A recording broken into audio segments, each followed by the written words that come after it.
Maybe you're not failing. The world you live in is designed to exhaust you. The notifications, the side hustles, the endless optimization, it's a structural trap, not a personal defect. Lao Tzu saw this pattern 2,500 years ago, not the iPhones, but the human pattern underneath them. By the end of this video, you'll understand why pushing harder only exhausts you more, and you'll have a practice for Monday. The modern disease. Think about the last time you sat down and worked 20 minutes straight without interruption. Your phone buzzed, an email arrived, a notification slid across the corner of your screen. You didn't choose to look. You looked because the system's built to make you look. That's not a lack of discipline. That's the architecture of modern attention. You wake up to a screen, commute with a screen, work through a screen, and relax by scrolling another one. Every one of those surfaces is trying to sell you something, and the product is almost always your own anxiety. The modern environment doesn't want you calm. Calm people don't click. Every app on your phone is competing for the same resource, and that resource is your focus. They don't win by helping you, they win by keeping you from leaving. The result is a state of continuous partial attention where nothing gets your full mind and everything feels half-finished. The interruption isn't an accident, it's a business model. Every notification is a product designed to pull you out of your own thoughts and into someone else's metric. You aren't the customer, you're the inventory. Research has warned about information overload for decades, but the digitalization of work turned a manageable problem into a daily flood.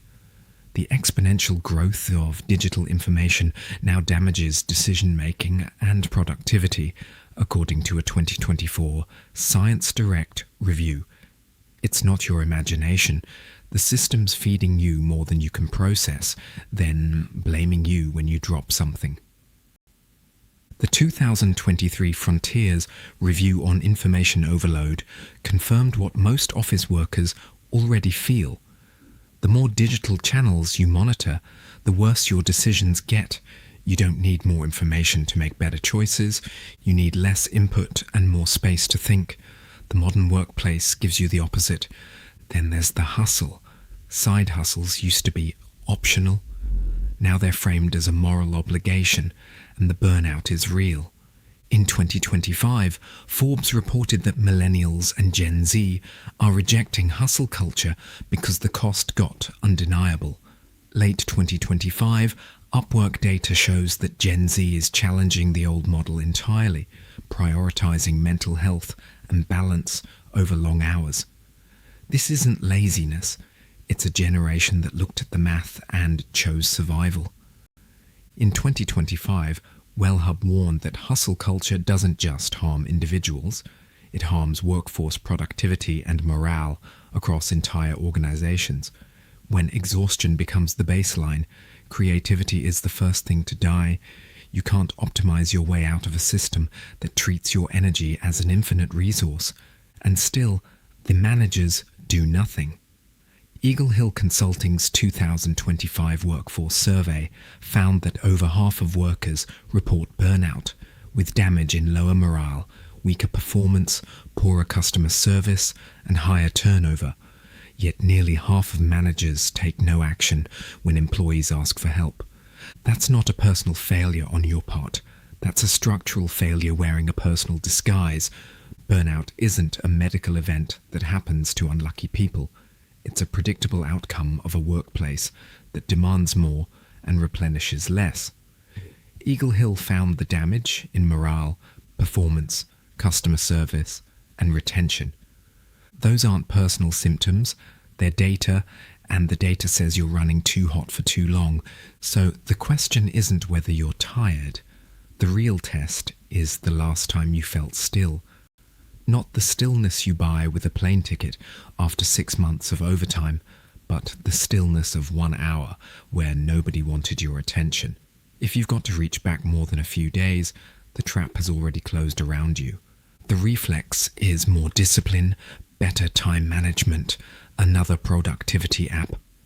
But discipline isn't the missing ingredient. When the system breaks your focus, every 90 seconds. The problem isn't your willpower. The problem is the architecture. Discipline is a beautiful thing when it's aimed at something that wants to move. Aimed at a system designed to break your focus, discipline becomes self-harm. The answer isn't more willpower. The answer is changing the system or changing your place in it. This isn't a new problem dressed in new clothes. It's an ancient pattern wearing a digital mask. The names have changed, but the force underneath them is identical. And someone saw it coming long before anyone built the first server farm. Lao Tzu saw this coming. The year is roughly 500 BCE. The kingdoms of China had been at war for generations. Cities are burning, alliances are shifting, and every prince believes that tighter control will bring peace. Into this chaos steps a man named Lao Tzu. He's an archivist, a keeper of records, and he's spent his life watching powerful men force the world into shapes it doesn't want to hold. He doesn't write a manifesto. He writes 81 poems we call the Tao Te Ching. The text isn't a call to retreat into the mountains. It's a precise diagnosis of what happens when human ambition outruns the nature of things. Lao Tzu looks at the wars, the rituals, the constant accumulation of rules, and sees the same pattern you see in your inbox. It's the belief that more control will fix what is already broken. Here's what most people miss about this moment. Lao Tzu isn't against progress. He's not telling you to quit your job, sell your possessions, or meditate in silence for the rest of your life. That's the caricature, and the caricature is wrong. Taoism isn't anti-progress. It's anti-unnecessary struggle. It asks a single brutal question about where you push against what doesn't want to move. The answer for most of us, most of the time, is yes. We push for the promotion that makes us become someone we don't like, the side hustle that steals our evenings and our health, and the inbox zero that dies the moment the next email arrives. We're not lazy. We're simply forcing our lives into shapes that don't fit, and then calling the friction ambition. Lao Tzu's central concept is wuwei. And here's where the story gets stranger. Most translations call it non-action, and most people hear that as passivity. They picture a man doing nothing while the world burns. That's not what it means. Wuwei isn't the absence of action, it's the absence of forcing. The action, movement, and work are all real, but there's no longer a self standing behind the movement, watching it and trying to force an outcome the situation never promised. The modern equivalent isn't hard to find. It's the email you answer at 11 p.m. because you think speed equals value, the meeting you schedule to prepare for another meeting, and the project you micromanage because you don't trust the process you yourself designed, all of its action, but none of it's aligned. The misalignment is what exhausts you. Think of it this way. If you have a muddy pond, you can try to clean it by going in and removing mud, piece by piece, with increasing precision and effort. This is useful. Or you can let it settle. Both approaches change the pond. One exhausts you while the water stays dirty. The other does the work without the struggle. But Lao Tzu watched the rulers of his day choose the first option every time. They added more laws, rituals, control, and armies, and the more they tightened their grip, the faster the kingdom slipped through their fingers. The harder you push against the nature of something, the more it pushes back. It pushes back not as punishment, not as cosmic justice, but simply as physics. That's the way reality is structured. You can ignore that law for a long time. You can win against it repeatedly for years. You can build entire careers on the temporary victory of force over flow. But the debt accumulates, and it's always eventually collected. The collection looks like burnout, like divorce, like the morning you realize you optimized a life you don't want. The Book of Tao put it plainly in 2025. Wuwei is Laozi's most misunderstood idea. It doesn't mean doing nothing. It means water shaping rock, not by force. Water doesn't clench, insist, or argue with the shape of the world. It simply becomes the shape it meets. And because it doesn't resist, it endures what nothing else can. It's not a rejection of work, but a rejection of wasted work. It's not a call to laziness, but a call to precision. He asked the same question you're living right now. You already know the place where you're forcing something the situation isn't asking for. You've known it for months. Lao Tzu didn't promise that the rock would disappear. He promised that the water would keep moving. That's the difference between endurance and wisdom. Endurance means forcing yourself to keep pushing. Wisdom is choosing a path that doesn't require pushing in the first place. Simplicity and wuwei, the tactical half. Here's where this lands for you. The first idea is simplicity, and it isn't about aesthetics, it's about subtraction. Your attention goes to things that return nothing. The exponential growth of digital input now damages decision-making at a structural level, as a 2024 Science Direct Review tracked. That means your problem isn't that you're bad at focusing, it's that you're trying to focus on 50 things at once, and the human mind never evolved for that. Most productivity advice tells you to organize your clutter, buy a better planner, and color code your calendar. But organizing noise is still noise. Simplicity means deciding that most of what demands your attention doesn't deserve it. The 2023 Frontiers Review confirmed what you already sense. The more channels you try to track, the weaker your output becomes. You don't need a better system for managing 50 inputs. You need the courage to cut 40 of them. Simplicity is the practice of removing what doesn't matter before you add more, because after is too late. It's the single most violent act you can perform against a system that profits from your distraction.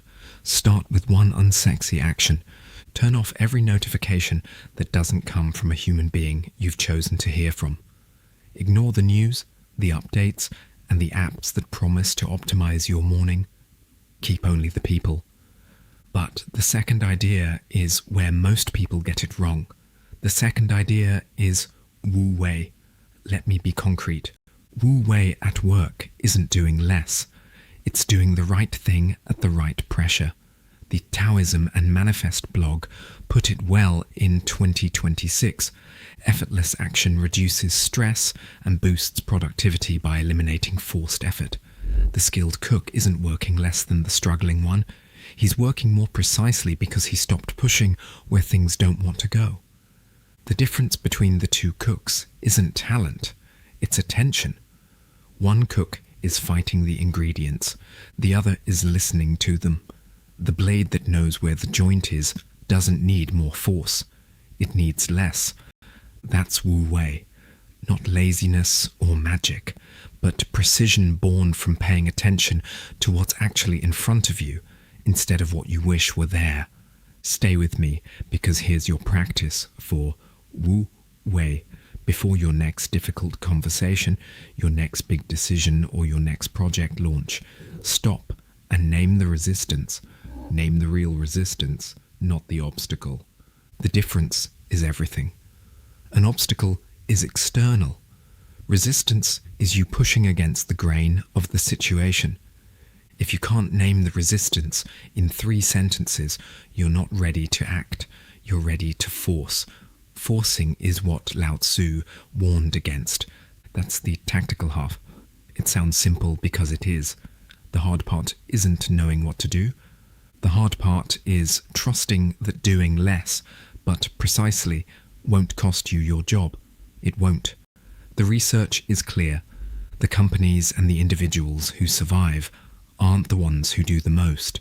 They're the ones who refuse to do what doesn't need doing. The practice is unglamorous. It won't trend on social media, but it's the only practice that actually reduces your workload without reducing your output. And that's what the pragmatic seeker is looking for. It's not a better way to suffer. It's a way to stop suffering for no reason. Silence and nature, the resistance, And if you stop here, you miss the part that actually breaks the cycle, because the cycle isn't just out there, it's in here. The third idea is silence, and silence is the one most people will skip, not because it's complicated, but because it's unbearable. Silence means not filling every moment. It means the drive to work doesn't need a podcast, the wait for the elevator doesn't need a scroll, and the red light doesn't need an email check. I know what you're thinking. You have a presentation Thursday, a deadline that won't move, and a voice saying you can't afford to slow down. But here's the part most people miss. You're not slowing down to rest, you're slowing down to think. In 2025, Psychology Today reported that true productivity starts with rest, and that slowing down sparks creativity, focus, and lasting success. The research isn't ambiguous. Your best ideas don't arrive when you're grinding. They arrive in the gap between the grinding. The presentation on Thursday is real. The deadline is real. But the belief that you must be in a state of mild panic to meet them isn't real. It's a habit.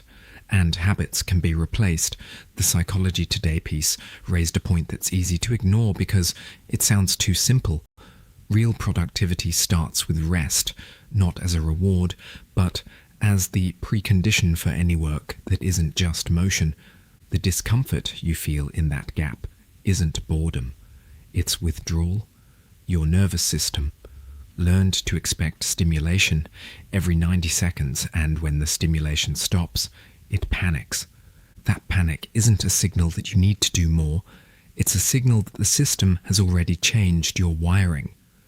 The 2023 Frontiers Review put it plainly. The digitalization of work has created a state where the absence of input feels like a threat. It's not a threat. It's the first real thought you've had all day, and it only arrived because you stopped feeding the machine. But the fourth idea is the one that actually resets your nervous system. The fourth idea is nature, and it's simpler than it sounds. Nature doesn't mean a remote forest. It means natural rhythms. Sleep that follows darkness instead of a screen, meals that match when your body expects them, and work that respects your attention's limits. The Decision Lab defines information overload as the phenomenon where we become overwhelmed by the sheer amount of information we encounter. The cure isn't better filters, it's returning to a rhythm where you encounter less. Your body isn't a machine that can be hacked with caffeine and willpower. It's a biological system with limits that don't care about your ambitions. When you ignore the limit enforces itself. It enforces itself as insomnia, irritability, and the inability to read a paragraph without your mind wandering. Those aren't character flaws, they're data, and every point says you're running too hot for too long. When you return to natural rhythms, you don't need a better alarm clock. You need a darker bedroom, not a meditation app, and a boundary you enforce even when it feels inconvenient. The boundary is the practice. This is the midpoint, and this is where most people turn back. Because slowing down feels professionally dangerous. It feels like surrender, and it feels like the moment your boss realizes you're not indispensable. But the opposite is true. The people who are indispensable aren't the ones who answer every email in 30 seconds. They're the ones who produce work that required a clear mind to create.